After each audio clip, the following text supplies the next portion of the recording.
Hello and welcome to Ferris Sports Update. I'm your host, Rob Bentley, and thanks for tuning in.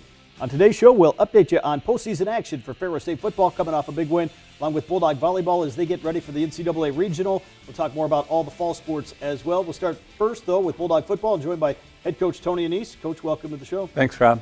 Obviously, I know you're nice to be back inside here and warming up after what was a great performance on Saturday here against Central Oklahoma. Yeah, I thought it was one of our most complete games of the year. All phases were really good. People look at the number of, the yards and the scoring and all that stuff, but, our defense created 4 turnovers. Brady had a long punt, Jarek had a block punt. Brady's was a punt return, and Jarek had a block punt. And so all in all, all 3 phases were really good. I know you guys were coming off the bye week in the opening round. What did it mean to get that bye week and have a chance to kind of rest up, heal up a little bit, ready for the second round? Well, it means you don't have to play, and then you're into the rounds of 16, right? That's the biggest part. So now we're in the round of 8, so Elite 8, and that's quite an accomplishment. 160 Division II teams, and to be in the final 8 is just a blessing for us. As we go to the highlights, we'll start. And obviously, Central Oklahoma came in with a high-powered offense and moved the ball well here in this opening quarter. Yeah, Adam's done a really nice job. He's a super coach, and they've got a really explosive offense, number 1 in the nation going into the game. And in their very first possession, they hit a deep one on us here and end up missing a field goal. So then we go straight down the field, drive the length, and score here. Trinidad scores and go up 7-0. Obviously, put up over 650 yards of total offense and really moved the ball well here in the game. Yeah, we did. Here's a nice screen play design, and we were worried about this running back. He's a super running back. He was a converted wide receiver, and he was definitely a threat for us. Obviously, here at the end of the first quarter, tied at 7. They took a 10-7 lead early in the second, but you guys really took control from that point forward here in the second quarter. Yeah, it became Cannon Katzer's show here in the second quarter. He ended up with 200 yards rushing, and he just got hot, and he was hard to tackle and really had a great feel for what we were doing in the run game. Obviously, offensively, you guys played really well. Defensively, though, came up with some big turnovers here in the second quarter. Yeah, we did. I haven't seen one of them yet, but Justin Payout eventually has an interception. Stuff had an interception before Payout, and Payout had an interception. Alston Ware on a corner blitz created a fumble, and then G ended up putting his helmet on the ball and creating a fumble. So all really big plays. Your big score right before halftime after they had scored. You get that score right back on the touchdown throw to Tariq Brett. Yeah, that's a really well-designed play. Our offensive coordinator, Steve, called that, and I thought it was really well executed, and Trinidad found Reek in the end zone. How important was it to get off to a great start here with that opening drive of the second half to not really let them get any momentum? Yeah, we're behind here a little bit, but yeah, we took 3 plays to score in the first possession of the third quarter. That was huge, and then here again we go up here, score another touchdown, and put us up by quite a margin. Obviously, I had a chance to work everyone that was in uniform into the game here in the latter stages of the third quarter and the fourth quarter.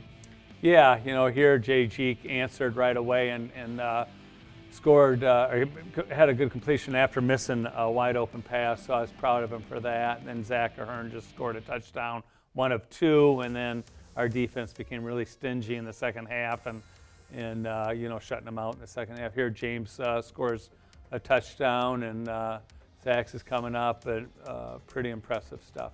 Maybe talk about the play of both the offensive and defensive lines and how they kind of controlled the line of scrimmage. Yeah, the offensive line, it's the key to our success, and they played super, and our D-line I thought was really physical and ended up controlling their run game, which even though they're a big pass team, you want to make sure that they don't run the ball on you. Zach looks fast here and makes a long run. Zach's a super running back, but Cannon's kind of stole a lot of reps from the running backs, but we got a great running back group. Obviously, here playing in some tough weather conditions. Just talk about how your guys kind of work through that challenge, and obviously they practice out in this stuff every day.